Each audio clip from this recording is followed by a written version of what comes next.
আমরা চলে এসেছি পাহাড়পুর বৌদ্ধবিহারে। এটি সোমপুর মহাবিহার নামে পরিচিত। বর্তমানে এটি একটি ধ্বংসপ্রাপ্ত ঐতিহাসিক বৌদ্ধবিহার, যেটি বাংলাদেশের নওগাঁ জেলার বদলগাছি উপজেলার পাহাড়পুর গ্রামে অবস্থিত।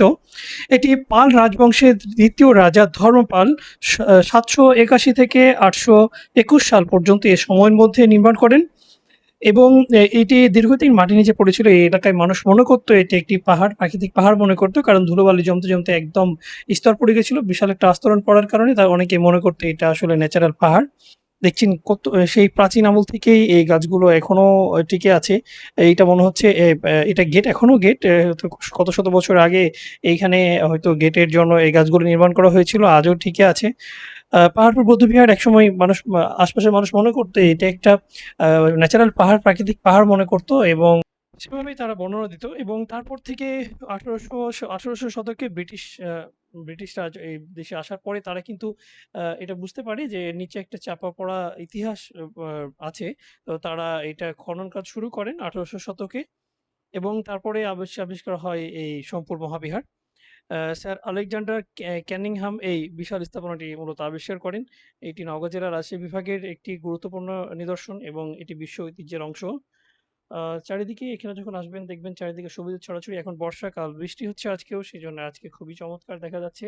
পরিষ্কার পরিচ্ছন্ন আবহাওয়া এবং দেখছেন এখানে রেকর্ড বুক ইউনেস্কো ওয়ার্ল্ড হেরিটেজ সাইট যে ঘোষণা করা হয়েছে এটা মানে নাম ফলক এখানে দেওয়া আছে।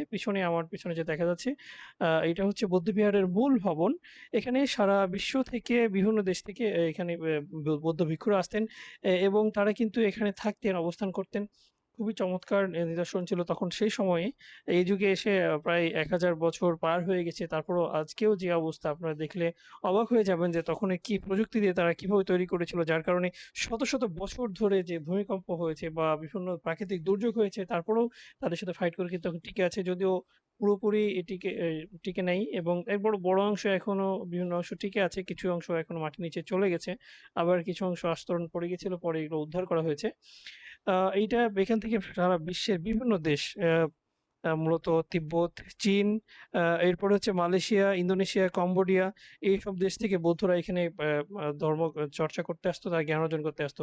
আজকে বৃষ্টির কারণে এখানে ঝর্ণার মতো সৃষ্টি হয়েছে। এটা তখনই তৈরি, ঝর্ণায় পানি নিষ্কাশনের ব্যবস্থা করা হয়েছে, সেখান থেকে পানি পড়ছে। এখানে আসলে মনে হবে একটা ঝর্ণা দেখছেন আপনি। এই বৌদ্ধবিহারের ভিতরে আগে তাও ঢোকা যেত, বাট এখন কাঁটাতারের বেড়া দিয়ে বন্ধ করা হয়েছে। একসময় এর ভিতরে আমরা আগেও গিয়েছি, তখন যাওয়া যেত, এখন যাওয়া যাচ্ছে না। এটা কাঁটাতারের বেড়া দিয়ে বন্ধ করে রাখা হয়েছে।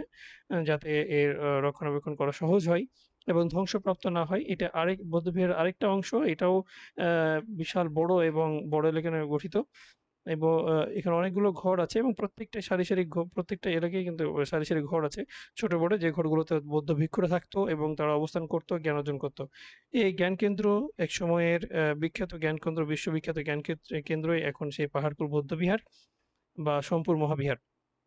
এটি রাজাদের আমলে তৈরি হয়েছিল। রাজাদের পৃষ্ঠপোষকতায় মূলত আ রাজা ধর্মপাল এটি নির্মাণ করেন। আর এই বিহারের আচার্য ছিলেন অতীশ দীপঙ্কর শ্রীজ্ঞান। আ উনি এটার যে আচার্য ছিলেন। আ ১৯৮৫ সালে কিন্তু ইউনেস্কো এটিকে বিশ্ব ঐতিহ্যের স্থান হিসেবে স্বীকৃতি দান করে। পুন্ড্রবর্ধনের রাজধানী পুন্ড্রনগর ছিল এটা। বর্তমান আমরা যেটা দেখছি এটা হচ্ছে পুন্ড্রবর্ধন ছিল। বর্তমানে মহাস্থান। এবং এই জায়গাটা অনেক দূর পর্যন্ত বিস্তৃত ছিল। আমরা যেটা দেখছি পাহাড়পুরের যে অংশটা আমরা দেখছি এটা হচ্ছে মূল কেন্দ্র বা মূল জায়গাটা। এর বাইরেও কিন্তু অনেকগুলো জায়গা আছে। আ অনেক বড় জায়গা নিয়ে এটা গঠিত ছিল।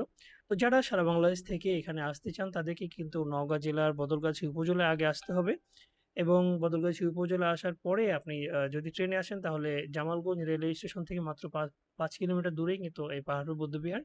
আর বাংলাদেশের যেকোনো প্রান্ত থেকে আপনারা কিন্তু চলে আসতে পারেন নওগাঁ শহরে। নওগাঁ শহর থেকে আ আপনাদের লোকাল গাড়িতে যেতে হবে বদলগাছি। বদলগাছি থেকে আ পাহাড়পুর। ওখান থেকে খুব সহজেই যেতে পারবেন। তো যারা আসতে চাচ্ছেন তারা সময় করে চলে আসতে পারেন দারুণ এই পর্যটন স্পটে। আশা করি আপনাদের অনেক ভালো লাগবে। আর সারা বাংলাদেশ থেকে এখানে যাতায়াতের ব্যবস্থা আছে।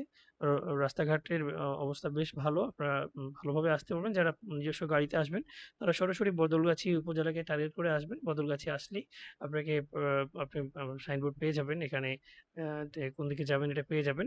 আশা করি আপনাদের দারুণ একটা সময় কাটবে এখানে। সবার জন্য শুভকামনা।